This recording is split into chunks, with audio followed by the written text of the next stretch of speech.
কুমার নদের অব্যাহত ভাঙনে বিলীন হয়ে গেছে জনপদ, হারিয়ে গেছে শত শত বাড়িঘর, নিঃস্ব হয়ে এলাকা ছেড়ে এদিক ওদিক বসবাস করছে শত শত পরিবার।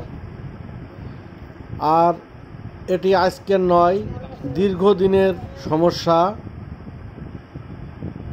এই সমস্যাটি হলো মাদারীপুর জেলার রাজৌর উপজেলার ইসুফপুর ইউনিয়নের সাকারপাড় গ্রামে।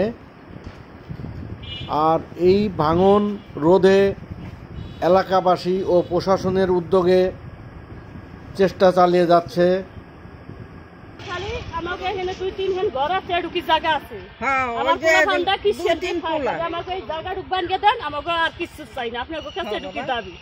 বাড়ি জায়গা জমি যাইতেছে 25 বছর থেকে 30 বছর যাইতেছে।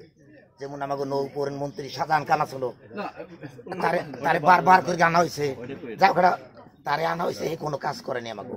এখন যেমন আপনি আইছেন, যাই হোক কিছু আমাকে একটু মূল্যায়ন করছেন আপনি, এই মূল্যায়নে এখন আমরা এই জায়গা উদ্যোগ নিচ্ছি সব দেশবাসী একটু বানতে পারছি বলার জন্য যে ওরকম তাদের ঘর বাড়ি ভেঙে তো করতে রয়েছে, ওইরকম তারা এরকম কাইটা ওই জায়গাটা বাঁধ দিতে হলে এটা ওই এলাকার জন্য সুবিধা হইতো।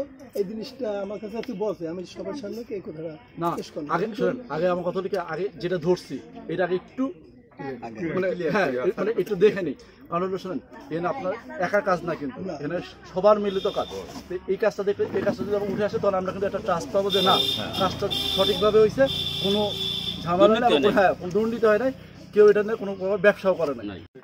ধন্যবাদ। আমরা আসলে আজকে এখানে সাকারপাড়ে মুস্তাপুরে এই মোড়টাতে আসলে মল্লিকা দিয়ে এখানে আসলাম, কারণ ইতিমধ্যে আমরা আসলে বেশ কয়েকটা অভিযোগ পাচ্ছিলাম যেখানে আসলে অবৈধভাবে বালু উত্তোলন করা হচ্ছে। বালু উত্তোলন করার ফলে এখানে নদী ভাঙনের যে বিষয়টা আর কি, ইতিমধ্যে আসলে নদী ভাঙনের বিষয়ে স্থানীয় যিনি চেয়ারম্যান মহোদয় আছেন, সাথে অন্য মেম্বার আছেন, তারা আমাদের কাছে আসলে উপজেলা প্রশাসনে বিভিন্নভাবে যোগাযোগ করেছিলেন। আমরা পাওয়ার মাধ্যমে আসলে এই নদী ভাঙনের বিষয়ে কী করা যায় সে বিষয়ে একটা দরখাস্ত আমরা ওনাদের কাছে প্রেস করেছিলাম, এবং ওনারা এসে ইতিমধ্যে দেখেও গিয়েছেন আসলে যেখানে আসলে নদী ভাঙনের পরিমাণটা কতটা বিরাট। কিন্তু আসলে কিছুটা এই মুহূর্তে আসলে তাদের ওই পরিমাণ আর্থিক অনুদান বা ওই না থাকায় তারা আসলে এই মুহূর্তে এখানে এই নদী ভাঙনের বিষয়ে কাজ করতে পারছেন না। দেখে আমরা উপজেলা প্রশাসন থেকে কিছু বালি ফেলার এবং কিছু বাঁশ কেটে বাদ দেওয়ার জন্য ইতিমধ্যে কিছু আর্থিক অনুদান আমরা উপজেলা প্রশাসন থেকে প্রদান করেছি।